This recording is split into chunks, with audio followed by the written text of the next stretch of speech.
اچھا مسئلہ یہ ہوتا ہے، میں آپ کو ایک بات بتاؤں،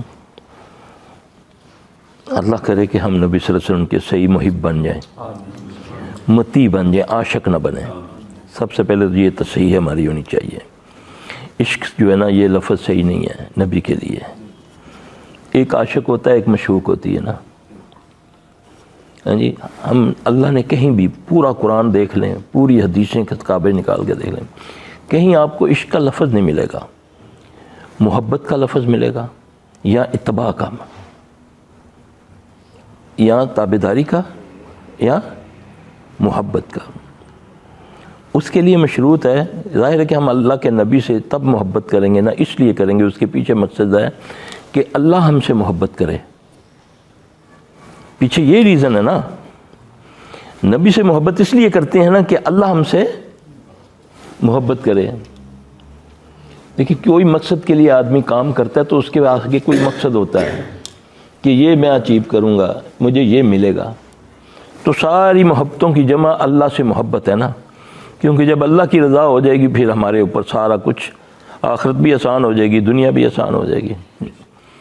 تو اللہ تبارک و تعالیٰ نے قرآن پاک کے اندر نا چھوٹی سی آیت ہے، کاش مجھے اور آپ سب کو سمجھ آ جائے تو واللہ ہی ہمارے سارے معاملات، بیماری کے، بے روزگاری کے، ذلت کے، بے اولادگی کے، یعنی جو بھی ہے نا، یہ سارے ایسے حل ہو جائیں گے، کہ اللہ اتنا بڑا کن کہہ کے کہنے والا، ساری کائنات کو بنانے والا۔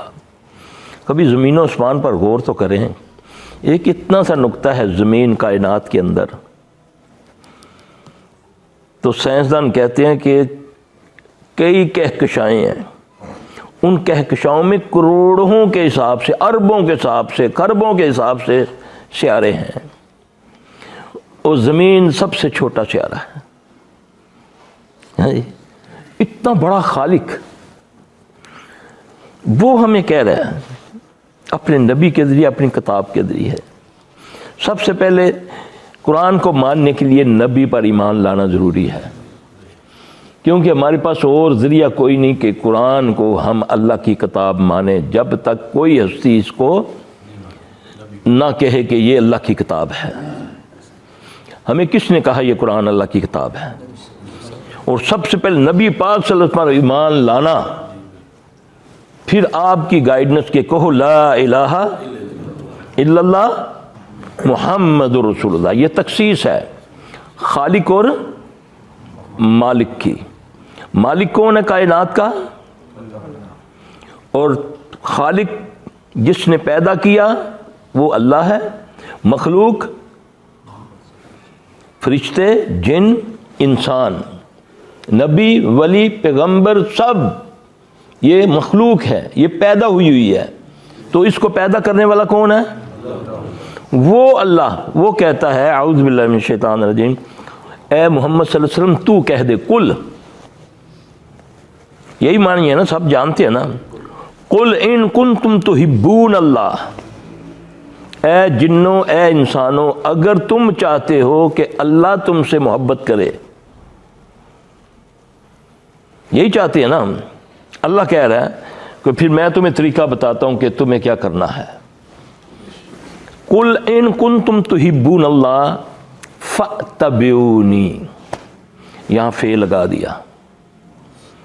جب مفسرین کہتے ہیں جس آیت کے پہلے پس آ جائے نا، فے آ جائے، اونلی، پھر اس میں کوئی گنجائش نہیں ہے۔ ہوتا ہے نا بعض الفاظوں میں آدمی گنجائش نکال، نہیں یار یہ اس طرح ہے۔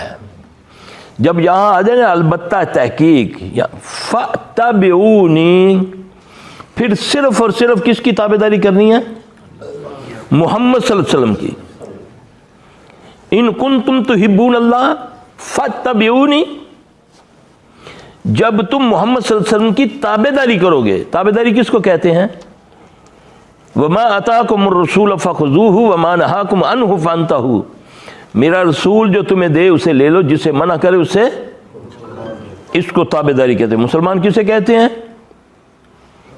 مسلمان تابعداری کرنے والے کو۔ مسلمان روکا جائے تو رک جائے، اور روکنے والی بھی وہ ذات جو خالق ہے، مالک ہے، تیری دنیا کا بھی اور آخرت کا بھی۔ وہ جس سے روکے اس نے اپنا ایک بندہ ایگزامپل بھیجا کہ کوئی یہ نہ کہہ سکے کہ یا اللہ وہ رسول تو جن تھا، ہم تو انسان تھے، ہم کیسے کر سکتے تھے یہ کام، تمہیں ہی میں سے میں نے تمہیں ایک رسول بھیجا۔ کتنے خوش نصیب ہیں کہ ہمارے رسول جنوں کے بھی رسول ہیں اور انسانوں کے بھی، اور آخری نبی ہیں، معجزہ ہے، پورا نبی علیہ السلام کی ذات معجزہ ہے۔ پہلی امت جو نبی تھے وہ تمنا کرتے تھے، پہلے نبی تمنا کرتے تھے کہ کاش ہم محمد صلی اللہ علیہ وسلم کی امت میں سے ہوتے ہیں۔ ایک جن کا واقعہ ہے کہ دو بندے جا رہے ہیں، ہم تو رات اپنی مرضی سے دنیا زندگی گزار رہے ہیں نا، جو ہمارے دل میں آتا ہے۔ رسول اللہ صلی اللہ علیہ وسلم نے رات کو اکیلے سفر کرنے سے منع فرمایا۔ آپ نے فرمایا اکیلے رات کو سفر نہ کیا کرو، اکیلے۔ اچھا، وہ جن صحابی واقعہ سناتا ہے کہ وہ بندہ نکلا سفر کے لیے تو اس کے پیچھے دو جن لگ گئے جو اس کو بھٹکانے کے لیے۔ تو ایک مومن جن نے جا کر ان کو سمجھایا، دیکھو یہ اللہ کا بندہ، نیک بندہ ہے، تم اس کو کیوں رگلا رہے ہو، کیوں اس کو تنگ کر رہے ہو، اس کو کیوں راستہ بھٹکا رہے ہو۔ اس کے سمجھانے سے وہ باز آ گئے۔ وہ جو جن ہے وہ صحابی کو واقعہ سناتا ہے، وہ کہتا ہے کہ یہ نبی کی امت میں سے ہے یہ بندہ، لہٰذا اللہ تعالیٰ اس طرح اپنے بندوں کی مدد بھی کرتا ہے، جنوں، انسانوں سے، فرشتوں سے۔ وہ مالک ہے نا جو اللہ کے بندے، بھی آپ نے سنا ہی ہے نا قاری صاحب نے کیا کہا، پھر اللہ فرشتوں سے مدد کرتا ہے، پھر چونٹیوں سے مدد کر دیتا ہے، چوہوں سے، کتوں سے، بلوں سے رب مدد کر دیتا ہے جب وہ اللہ کی تابعداری کرتا ہے۔ تو اب وہ جن پرانا ہے، میں ایک واقعہ پڑھا تھا، اس کا نام حامہ ہے، اس جن کا نام حامہ ہے۔ تو اس نے حضرت نوح علیہ السلام کے دور کا وہ ہے، ان کی بڑی لمبی عمریں ہوتی ہیں۔ تو اس نے پھر صحابی کو بولا کہ نبی صلی اللہ علیہ وسلم کو میرا سلام کہنا اور حضرت نوح کا سلام کہنا، کہ مجھے نوح علیہ السلام نے کہا تھا اگر تیری اتنی لمبی عمر ہے ہوئی تو آخری رسول آئے گا، اس کا نام محمد ہوگا صلی اللہ علیہ وسلم، تو میرا سلام کہنا۔ نوح علیہ السلام نے کہا کہ میرا سلام پہنچا دینا۔ کتنی بڑی ذات ہے اللہ نے، بعد اس بزرگ تو ہی قصہ مختصر۔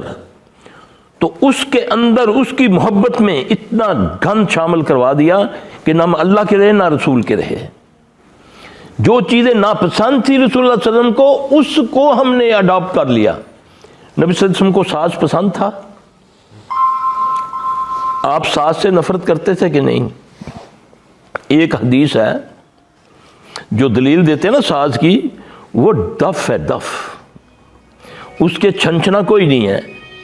وہ جب آپ مدینے میں گئے تو چھوٹی بچی ہیں، 12 سال سے چھوٹی بچی ہیں، وہ شعر کون سے کہہ رہی تھی؟ جہادی شعر کہہ رہی تھی، گانے نہیں گا رہی تھیں، وہ نبی کے استقبال میں دف بجا رہی تھی۔ اس دف سے ہم نے سرنگی کو بھی حلال کر لیا، طبلے کو بھی حلال کر لیا، ہارمونیم کو بھی حلال کر لیا، جبکہ یہ ساز کو نبی صلی اللہ علیہ وسلم نے فرمایا یہ زنا کا منتر ہے۔ میں دنیا میں 2 کام کرنے آیا ہوں، مجھے اللہ نے 2 کام کے لیے دنیا میں بھیجا ہے، ایک اللہ کی توحید کو عام کرنا اور ایک ساز کو ختم کرنے۔ آج کیسے کیسے لوگ ہیں ساز بجا بجا کر نبی کا نام لے رہے ہیں صلی اللہ علیہ وسلم۔ یہ تو وہ ذات ہے جس کا نام لو اور درود پڑھو تو اللہ تم پر 10 بار رحمتیں نازل کرتا ہے۔ تو اگر اس کی بات مان لیں تو کتنی رحمتیں ہم پر ہوں گی۔ دائیں کسی اور بتائیں کسی اور نبی کو اللہ نے رحمت العالمین کہا ہے؟ کوئی پورے قرآن میں ثابت کرو۔ نبی علیہ السلام کو رحمت العالمین کہا تو اس کی امت کا یہ حال ہے، جو چاہے تیری اولاد کو برباد کر دے، تم کچھ نہیں کر سکتے ان کا۔ جو چاہے ہاتھ سے کر دے، زبان سے کر دے، مال سے کر دے، تیرا کوئی پوچھنے والے نہیں ہے۔ تو اپنے آپ کو یہ سمجھتا ہے کہ تجھے 4 کھانے کو مل گیا 2 ٹائم یا اچھی گاڑی مل گئی تو تم کامیاب ہو۔